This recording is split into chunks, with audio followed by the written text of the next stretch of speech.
السلام علیکم ورحمۃ اللہ وبرکاتہ۔ عزیزان ملت اسلامیہ، آپ تمام امتی کو ابو فصل کی طرف سے سلام عرض ہے۔ گھر میں بڑی پردہ نشین عزت دار ماں اور بہنوں کو ابو فصل کی طرف سے سلام عرض ہے۔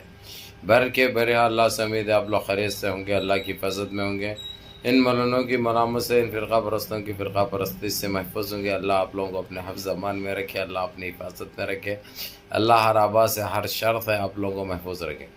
بر کے بہرحال میرے عزیز دوستوں، میرے بھائیوں، دیش کے حالات سے بھی آپ لوگ واقف ہیں اور دیش کے باہر کے حالات سے بھی آپ لوگ بجا واقف ہیں، کیونکہ یہ آپ کا بھائی ہر ممکن کوشش کر رہا ہے کہ ساری دنیا کی خبر کا جائزہ لے سکے، آپ لوگ ہر خبر کا علم رکھ سکے آپ لوگ، تاکہ یہ جو گودی میڈیا گمراہ کرتی ہے وہ گمراہی کی طرف نہ جائے۔ بہرحال میرے عزیز دوستوں، میرے بھائی، دیش کے حالات سے تو اچھی طرح واقف ہے۔ ابھی جس طریقے سے اٹھا پٹک جو چل رہی ہے اور جس طریقے سے پارلیمنٹ میں جو ضلالت ان کو مل رہی ہے، جو رسوا انہوں ہو رہی ہے، اس ضلالت سے جو ہے ان کے دل میں درد چالو ہو گیا پھیگو مندری کے۔ اس کی وجہ جس طریقے سے راہل گاندھی نے جو اسپیچ پارلیمنٹ میں جو سوالات کیے ہیں، جو اسپیچ دی ہے، وہ قابل تعریف ہے۔ یہ ہم کو صدیوں میں دیکھنے کو نہیں ملی تھی، اور راہل گاندھی میں اتنی پختہ یعنی پختگی جو بولتے ہیں نا، اتنی مضبوطی کہاں سے آ گئی؟ ایسے بات کرنے کا انداز اور ان کا ایک الگ ہی دیکھا بھائی میں نے، جو ایک پرائم منسٹر میں ہونا چاہیے وہ سارے خوبیاں راہل گاندھی میں نظر آ رہے ہیں۔ بہرکیف میرے عزیز دوستوں، میرے بھائیوں، انہوں نے یہاں تک کہ جموں کشمیر کے بھی کچھ سوالات کیے، جو کشمیر کے جو حالات ہو گئے ہیں، اس کا ذمہ دار کون ہے؟ ذمہ دار سرکار ہے، سرکار نے کی ہے۔ آج ہر آزادی سے محروم کر دیا گیا ہے کشمیری عوام کو۔ یہ کون کہہ سکتا بھائی پارلیمنٹ میں؟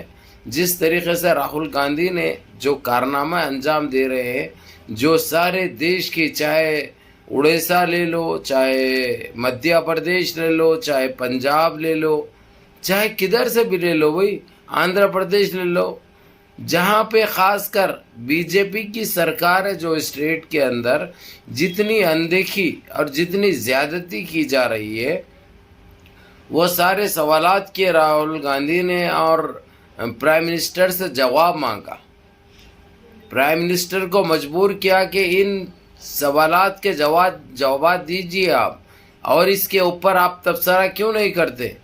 آپ کیوں منہ بند کر کے بیٹھ جاتے ہیں؟ آپ کا کام کیا ہے؟ آپ کو دیش واسی نے کس چیز کی ذمہ داری دی ہے؟ آپ وہ ذمہ داری کو بخوبی کیوں نہیں نبھاتے؟ یعنی یہ کب تک چلے گا؟ اور اس سے دیش کا کیا ہو رہا ہے؟ ساری دنیا میں ہمارے دیش کی ساکھ کو دھبا لگ رہا ہے، ہمارے دیش متاثر ہو رہا ہے، یعنی دیش واسی کا اعتبار ختم ہو رہا ہے۔ یہ ساری چیزیں، مہنگائی دیکھیے دیش میں، بے روزگاری دیکھیے دیش میں۔ یہ سوالات راہل گاندھی نے ایسے پختہ سوالات کیے جو کہ نہ کبھی ہمارے پرائم منسٹر جواب دے سکتے، نہ کبھی دینے کی سوچے تھے، نہ کبھی سوچے تھے کہ ایسے سوالات بھی آئیں گے ان کی لائف میں۔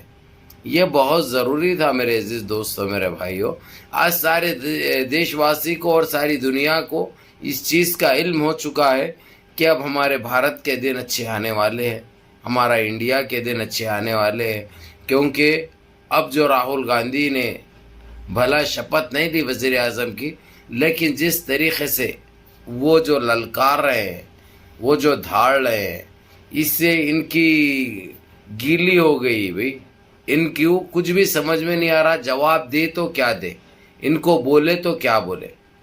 یعنی اس طریقے سے جو ان کو روندا جا رہا ہے، جو ان کو یہ بہت بڑی بات ہے۔ پہلے دن جب راہل گاندھی بات کر رہے تھے تو بات پوری ہونے نہیں دی، ان کے اسپیکر کو بند کر دیا گیا۔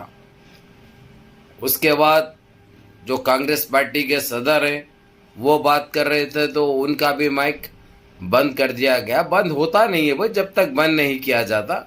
یہ کس کو سکھا رہے؟ یہ لوگ کیا سمجھتے اپنے آپ کو؟ 1.5 شانے سمجھتے کیا یہ لوگ؟ یا اپنے آپ کو زیادہ عقل مند سمجھتے یہ لوگ؟ یعنی جس طریقے سے بھی انہوں رسوا ہونا تھا، ذلیل ہونا تھا، اب پارلیمنٹ بھی نہیں بچا. پارلیمنٹ میں تو خیر پہلے سے ہوئے تھے لیکن ان کو روکنے والا کوئی نہیں تھا. اب ان کو روکنے والے بھی ہے, روندنے والے بھی ہے. اب مسئلہ یہ ہے تو انہوں بے بہری ہو گئے ہوئے, انہوں بھڑبڑا رہے, انہوں اتاولے ہو گئے ہوئے. ان کو کچھ بھی سمجھ میں نہیں آ رہا کہ انہوں کیا فیصلہ کرے, آخر کیا کرے انہوں. ان کو خود کوئی چیز ایسی نہیں ہے جو سمجھ میں آ رہی ہے. بہرحال میرے عزیز دوستو, میرے بھائیو, راہل گاندھی نے تقریباً 22 منٹ کی ایسے اسپیچ دی, ایسے سوالات کیے کہ یہ لوگ کے پسینے جانے لگے تالوؤں میں سے. اب کسی کے دکھ کے آتے جس کو بال نہیں ہے, سمجھ گئے ہوں گے آپ. ہاں, اب جس کو بال ہے ان کے سر پہ سے بھی پسینہ جا رہا, بالاں بھی کچے ہو گئے اور چہروں پہ بھی پسینے کی ایک وہ لگی ہوئی تھی. یہ ایک بہت بڑی بات ہے جو کہ دیش واسیوں کو بہت بہت مبارک ہو. یہ ہم کو یقین تھا بھائی, یہ ہم کو اندازہ بھی تھا یہ چیز تو پارلیمنٹ میں ہوگی. اب ایسا کوئی ناجائز جس طریقے سے ہوتا تھا نا, کالے قانون کے کالے وہ, اب یہ ہونے والے نہیں ہے دیش میں. یہ سب سے بڑی بات ہے کیونکہ ایسا کوئی بل پاس نہیں ہوگا, ایسا بل منظور نہیں کیا جائے گا. اب ان کو جس طریقے سے بھی ہو, جیسے بھی ہو, ان کو صرف روکا نہیں جا رہا ہے, ٹوکا نہیں جا رہا ہے, باضابطہ طور پہ منسوخ کیے جا رہے ہیں, یعنی کینسل کیے جا رہے ہیں. اور یہاں تک کہ پرانے جو غلط قوانین جو تھوپے گئے تھے دیش واسیوں کے اوپر, اس کے لیے بھی سوالات اٹھ کھڑے ہوئے کہ یہ چیز کی ضرورت نہیں تھی دیش واسیوں کو پریشان کرنے کی. ہم نے کیا ہے دیش واسیوں کے لیے, اوپر سے یہ چیزیں رکھ کر, یہ چیزیں کر کے دیش واسیوں کو اور پریشان کیوں کیا جائے. یہ سوالات بڑے پختہ اور بڑی مضبوطی سے چل رہے ہیں جس کا جواب دور دور تک انہوں نہ دے سکتے نہ ان کے پاس آ سکتا. بہرحال میرے عزیز دوستو, میرے بھائیوں, پھر ویڈیو لمبی ہو جائے گی, پھر آپ لوگوں کا قیمتی وقت خراب ہوگا. حالانکہ ویڈیو تو اتنی پسند آئے گی آپ لوگوں کو کیونکہ یہ چیزیں بتاتے کون ہیں, جس کی ذمہ دم ہے انہیں بتاتے ہیں. یہ سب کے بس کی بات نہیں ہے, سب کے بس کی بات نہیں ہے. بہرکیف آپ لوگوں کو یہ بتانا بہت ضروری تھا میرے عزیز دوستو, میرے بھائیوں. اب جو پارلیمنٹ میں چل رہا ہے اور آج بھی پارلیمنٹ جاری رہے گی, دیکھیں گے آج کیا کہا جاتا ہے, کیونکہ آج چندرا بابو نائیڈو اور نتیش کمار کا بھی نمبر آ جاتا ہے. تو آج یہ لوگ کیا کہتے ہیں دیکھیں گے. اس کے بعد tata bye bye, tata bye bye ہونے والا ہے, جو کہ ایک بہت اچھی بات ہوگی. برکیف منظم رہیے, متحد رہیے, اپنی صفوں میں اتحاد برقرار رکھیے, نمازوں کی پابندی کریے, ماں باپ کی خدمت کریے, بڑوں کے احکام پہ عمل کریے, اور اپنے اس بھائی کو بھی دعاؤں میں یاد رکھیے. السلام علیکم ورحمۃ اللہ وبرکاتہ.